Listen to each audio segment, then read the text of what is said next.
cool opening. Hey, so have you ever done that thing where you listen to music and imagine your OCs in a very elaborate music video? Have you thought about taking that music video in your head and trying to make an animatic out of it, only to put pencil to paper and be crushed by the weight of how overwhelming of a task that is? This was me. For years I've thought about making an OC animatic, but I've always felt held back by how intimidating the task seemed. Like, gosh, that's so many frames, and yeesh, things have to seem like they move, and I gotta make sure the story isn't confusing, and the characters and settings stay consistent. Long have I been plagued by this desire, awesome OC animatic functioning as my white whale, just out of reach due to my own cowardice. Till one day, I made a vow. Screw it, we ball. And from then on, I was determined to not just make a 5-minute long OC animatic, but to do so within 30 days. Now, if you've never made something like this before, you may assume that adding a deadline would have made this project more daunting. You'd be correct, but also, it was necessary. I have 3 reasons as to why I wanted to limit myself in this way. Number 1, a deadline kicks my butt into gear and forces me to consistently work. Second, this is the first time I've made something like this, so giving myself all the time in the world to do it is giving myself all the time in the world to overthink, to redraw things over and over, and to generally get in my own way. A deadline allows me to forgive myself if a frame looks wonky, because I know it's my first time and that I have to keep a move on. 3, doing this in a month's time allowed me to make a nice little schedule for myself. It makes a clear visual of what the process from ideation to finished edit will look like. So, let's talk about concepts. Since this is my first animatic, I wanted to pick the song that I would have the easiest time with, and I thought of no better choice than A Human's Touch by Twerp. This way I could expand upon a YouTube short I made with the same song. I made that thing over 1.5 years ago. Does it matter that this song stopped trending months and months ago? No. I don't care. There's some strengths and weaknesses to this pick. You may have noticed that the song itself is a whole 5 minutes. For comparison, the other songs I was considering were around 3.5. However, this song just had to be the pick for a couple of reasons. For one, there are only a few songs where I can envision exactly what happens for every single part of the song. With many of the other shorter songs, I have a clear idea of what happens for a couple minutes, and then the rest of it is blank in my mind. This would mean I would have to spend a lot of time during the thumbnailing stage hashing out ideas and shot compositions, and I don't want to. This is my first time, I want it to be fun. Maybe for a second animatic I can push myself to fill in the gaps of a song, but not today. Not today. Second, a lot of other OC animatics in my head depict either A, events in my webcomic that just haven't happened yet, or B, AUs for my OCs that require homework on the audience's part to understand. The story being told for this animatic does feature my webcomic OCs, and it's technically an AU, but it's also a standalone story that is meant to be told within the single music video. The story itself is about this little guy here, Ash, an angel who is taken in by the local monarchy only to be thrown in a cage to be displayed. That's the basic hook. Before I describe the rest of the plot, this is the part where I say that the animatic has also been uploaded to YouTube in full, and you should be able to find a link to it in the description and the pinned comment. If you don't want to be spoiled or just otherwise want to watch the full thing before coming back here, this is your chance. Wow. Okay, back to spoilers.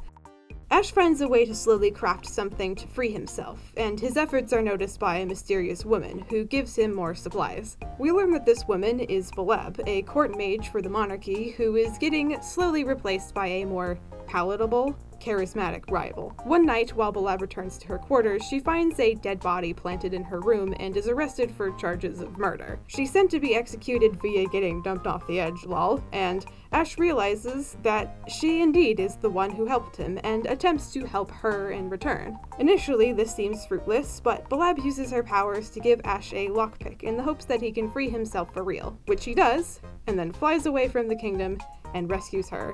The end. Obviously, there's some details I'm leaving out here, but we'll talk more about those as we go. For now, let's talk about some concept art.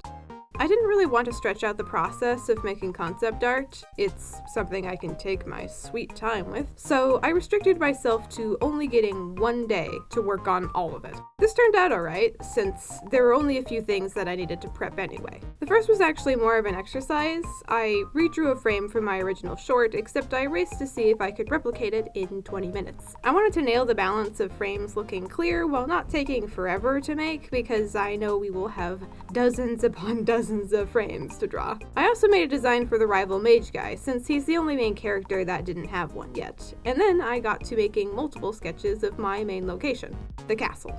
In particular, I wanted to have a specific look for the exterior of the castle, along with the outer courtyard area that displays the birdcage.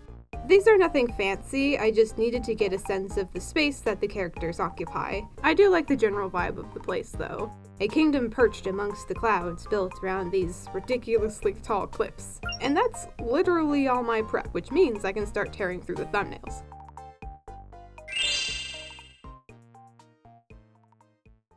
I'm kind of shocked at how smooth the thumbnailing process went. I did all of these sketches over the course of 2 evenings, and I don't know what to tell you, man, I locked in. Now, this is not to speak of any hidden talent on my part, goodness no. This is just the magic of picking a song where you have almost every single shot of it mapped out in your brain. A lot of these thumbnails look messy, most of them actually, but that's okay. As long as future me could look back at them and understand what the heck was going on, then they're allowed to be wonky. I also was not shy about leaving notes about camera movement, motion, or even what an object, a scribble, is supposed to be. There's only a few of these thumbnails that I regretted not taking a little bit more time to make sure I got the perspective or pose right. These thumbs were used as a guide to trace over, basically, so a few of them were less than stellar references. Getting the cage to look right at a bunch of odd angles was especially tricky. With all that said and done, how many frames do you think I ended up with? 250. 250 frames to do for the rest of the month. Oh dear. To make sure this was indeed the number I was stuck with, I imported all of my thumbnails off Procreate and onto DaVinci Resolve, and began to place them in time with the music. I've seen other videos from animatic creators recommend doing this before making the final frames, and I can see why. It's so helpful to get an idea of how everything flows, and if certain frames needed to be added, adjusted, or taken out entirely. It saves you from working on nice-looking frames for days, only to realize much later down the line that a lot of them don't fit into the rest of the animatic. As for me, I didn't need to adjust a lot actually, other than a few frames needing to be added or subtracted. There were also parts where extra frames could have been added to make a character acting choice really pop or something, but I decided I would only add those if I had time. It was actually pretty fun editing the thumbs. I already designed a lot of the shots to have movement or transitions be in time with the music. Often it's the beat, other times it's other little musical flourishes. An example of what I mean is in the middle. These yellow flowers, top to ash, hit the bottom of the cage in time with a little musical flourish. I cannot play a clip of the song for you, so I'm just gonna have to sing what this is. Okay, here we go. Da-na-na-na-na-na. There you go. I really enjoy when animatics do this, so of course I'm going to try to replicate it. When I do subsequent editing sessions later in the month to add more updated frames, I then could use these thumbnails already placed as a template. Pretty convenient. Alright, very cool. Even though I made both of these things in a month, I can't talk about this project in the same way I talk about the visual novel. The vast majority of time during this challenge was just drawing frames, and that would be boring to state over and over again for every day. Instead, I'd rather talk about various parts of the process that are of note, discussed during the time of the month that was most relevant, generally. It'll be like a director's commentary. Wow, I love those. One thing that allowed me to draw more frames quickly was to allow myself to bounce around the animatic timeline and work on whatever section I was in the mood for. For reference, I have a little tracker above, so you can see generally what frames I was working on each day. This gave me a lot of flexibility, but I still felt it was important to try to tackle entire sets of frames in chunks instead of sporadically working on individual frames in different areas here and there. I think it makes sections look more consistent. The original plan for the final frames was to do only the line art first, then all of the coloring. I immediately did not follow that plan, and I think I'm happier for it. Some parts of some frames didn't need line art and could just be conveyed by blocks of color. I think it also would have been more of a hassle to manage the layers if I handled it that way, so I'm glad I just colored as I went. Another thing that needed to change was Ash's design. I simplified it a lot. The wings, especially in the original short, are just way too detailed, with all the feathers and green freckles and everything. They are less complex now. Actually, speaking of freckles, previously I also hand drew each little dot for that video. No more. I have a dot brush that'll work just fine for that. And even then, we are just sticking to Ash having freckles on the face, since I can keep that pretty consistent. I'm too attached to the green freckles to not have them at all. Like Ash he's bald without them. Even then, there were 3 things I kept forgetting to draw with Ash. The wires locking his wings in place, his wristbands, and that stinking crown. That last one was the worst offender. I hated that thing. I decided to spur of the moment add the detail that once Ash is flying down to save Blab at the end, he loses the darn thing, because I did not want to draw it anymore. At least I can say it's symbolic story-wise as well, so. The story actually had a few kinks to be worked out before thumbnails were even drawn. A big priority was making it clear how Blab was able to save Ash and subsequently get saved. I needed to make sure that the audience wasn't asking why she didn't do anything about Ash's situation earlier. It was very important that I show Blab's duplication powers front and center, so that way you know she can do that. Webcomic readers know that there are specific rules to Blab's duplication magic, where she has to have seen and touched an object before, and has to be able to recall it in her mind clearly if she wants to successfully summon.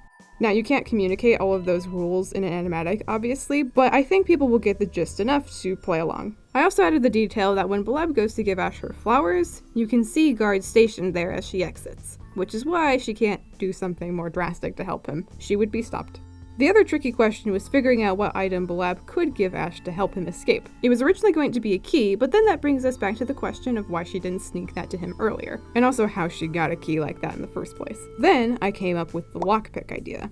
Blab first touches a lockpick right before she gets arrested. It's left at her door. Something like this also acts as evidence that the body in her room was planted there. We can presume she's never touched one beforehand. That means the only time she's able to pass one off to Ash is when he is trying to save her. And you know, a lockpick's pretty useful for freeing Ash from that contraption that's restricted his wings. And, for those wondering why Ash knows how to lockpick, he just does. It's a cute reference. That's why. I'm hoping all of that reads in the final project. Obviously, for a long project like this that is mostly just drawing, it was really important that I listened to my body to make sure I didn't push it too far. As I was doing this, I was also keeping up with a weekly webcomic, personal projects, and writing scripts for 2 different YouTube videos. If there was ever a time to risk getting carpal tunnel, it was now. So anytime I felt the twingiest of pain in my wrist or elbow, it was time to wrap up what I was working on and go take a break. I am thankful that there were only a few times where I had to do this.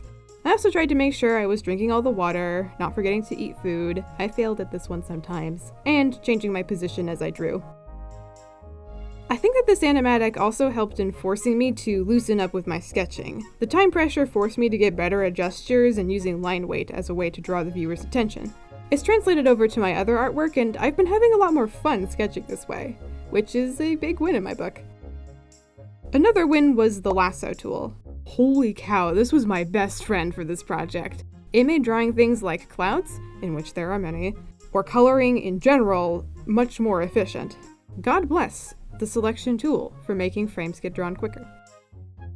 As you might be able to tell, this was a project where I had no qualms about cutting some corners if I felt like it wouldn't take away from the end result. Copy and pasting, using the square selection tool for the bars of the cage, simply duplicating the same frame but just resizing or rotating one thing, etc. I just simply did not have the time to draw effectively the exact same frame, except there being one thing different. I'm just gonna use what I already have, you know? At the same time, there were parts to this project where I added on more work than I originally planned. I had storyboarded about 246 thumbnails, but the final frame count was 258. I just had to add more to certain parts to make the shot look just right. The big place that kicked my butt because of this was towards the very end with this shot of Ash hoisting up a Blab with this rope thing. The shot went from 2 frames that looped to 4 because I really wanted to sell the weight and motion involved in performing such an action. It also didn't help that this was also at an odd lower angle, and that I had to consider how the wings would move around as he's doing this. It was a lot. Ended up being one of my favorite shots though. He moves. He is real. Ash real. This section of the animatic kicked my shins in as well. There's 4 people on screen, for one, but the big stinky part was the knight's armor. This is the one thing that I did not prep on my concept art day that I really wished I thought of. I guarantee that if I had a pre-established design for these knights, I would have had a much easier time with this section, but I was stuck improvising and dang it, they look so goofy, dog. I know I could have made a better, simpler guard design, it just slipped my mind on the first day. I don't want to talk too much about the symbolism I have going on with this project, but I will talk about this whole thing with the angel-demon motif. This gets into vague spoilers for my webcomic, I guess.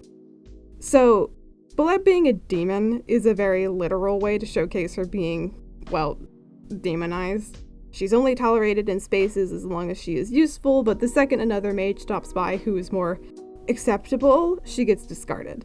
I added a detail where Blab never shows off her horns when she's with the king and queen, as if that's a side of her not to be shown. She only exposes them when she's alone, with the exception to this being when she almost gets executed. The horns then become a way to ostracize her from the regular human public. With Ash, it's the opposite. He's seen as an object, but in a very broad sense. He's something people want to acquire that has nothing to do with valuing his personhood. He is to be looked at, not actually engaged with. His pretty wings are just for display, not even for his own use.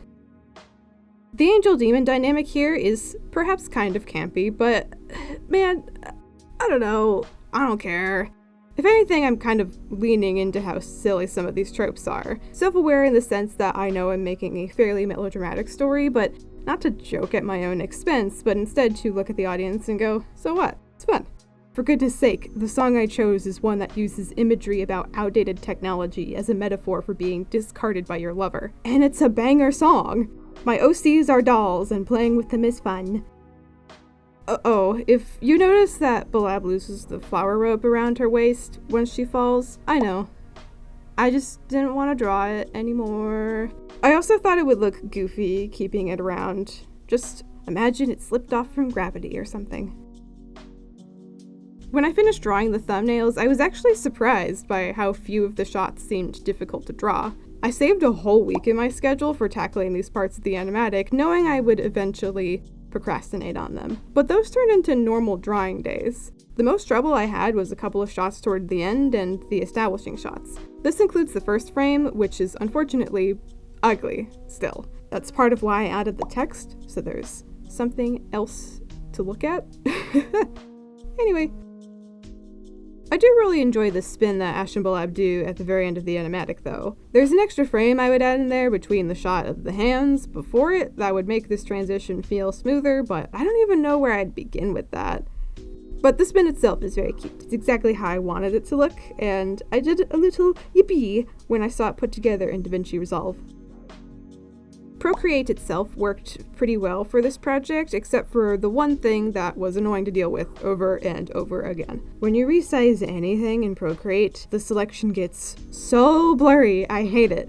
I found myself just redrawing the selection over again anyway, using my partially erased lines as a reference. Sometimes I could leave something a little blurry, but when I couldn't, boy, what an annoyance. There were a few times at least where the blur I thought added to a shot instead of detracted. I think this one of Blab being pulled up by the ropes has more depth to it when Blab is blurry. Not sure why. I honestly can't tell if this is a good thing, but it looks nice to my eyes. Speaking of Balab getting pulled up, holy cow, this sequence kicked my butt. I have 4 things in here that are all looping at different rates. The rope, Ash, Balab, and the clouds behind her. Meanwhile, I'm tracing the frames of Ash from the previous shot because if it ain't broke, don't fix it. And I had to keep checking my work to make sure everything was moving as it should. It was crazy.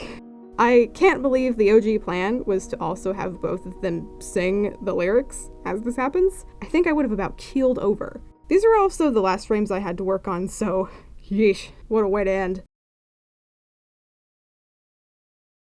With all of the frames completed, there wasn't really much else to do except to make a final edit. Importing all of these sprites from my iPad to my laptop is a chore and a half in itself, just because of how many frames there are, and you have to do them one at a time.